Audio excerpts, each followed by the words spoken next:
Eu sou o professor Ney Nordin e quero te contar uma coisa bem legal. Por acaso tu curte o super-herói Homem-Aranha, personagem da Marvel? Então eu te faço a seguinte pergunta: o que é que o Homem-Aranha tem a ver com história? Afinal, se ele é um personagem de ficção, o que é que ele pode ter a ver com história, pesquisa histórica ou contexto histórico?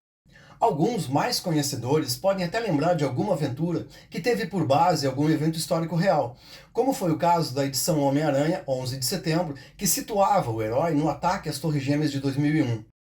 E essa resposta pode até não estar errada, mas tem coisa mais interessante que isso.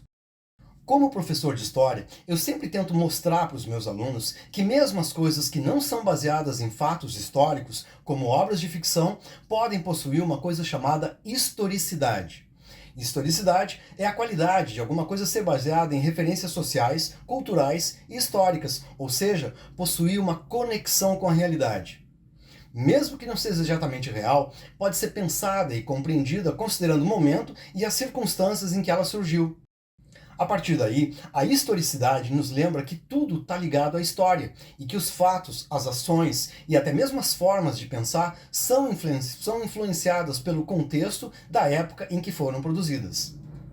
Quando tu entende isso, as coisas ficam mais interessantes.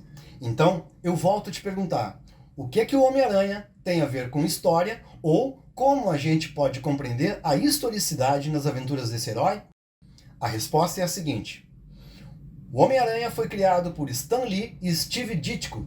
Sua primeira aparição foi na revista de quadrinhos Amazing Fantasy, número 15, em agosto de 1962. O adolescente Peter Parker adquire superpoderes depois de ser picado por uma aranha submetida a experiências radioativas. É aí que entra o contexto histórico.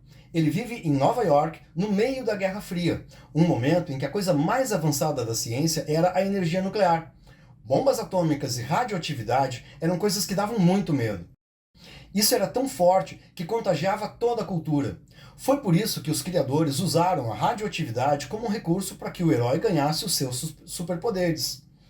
Eu acho esse personagem muito legal, porque no contexto dos anos 60, ele era um órfão, criado por uma tia idosa, que tinha que lidar com os dilemas comuns de um adolescente.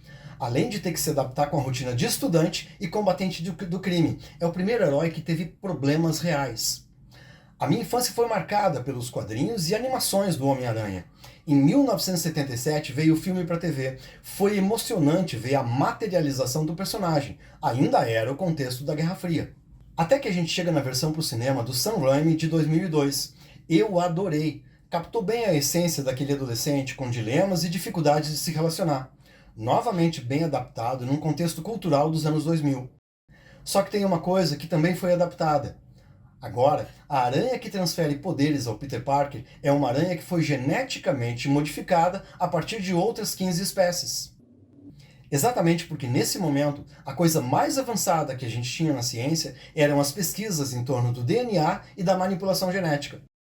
Quando a gente aprende a observar esses detalhes, as coisas ficam muito mais interessantes e ganham maior significado. Então, voltando àquela pergunta que eu fiz no início, pode ser que não tenha muito de história nos roteiros do Homem-Aranha, mas tem muito de historicidade. E uma delas é a tecnologia que faz com que ele ganhe os seus superpoderes. Eu espero que tu tenha gostado e a gente fica por aqui. Um abraço e até a próxima!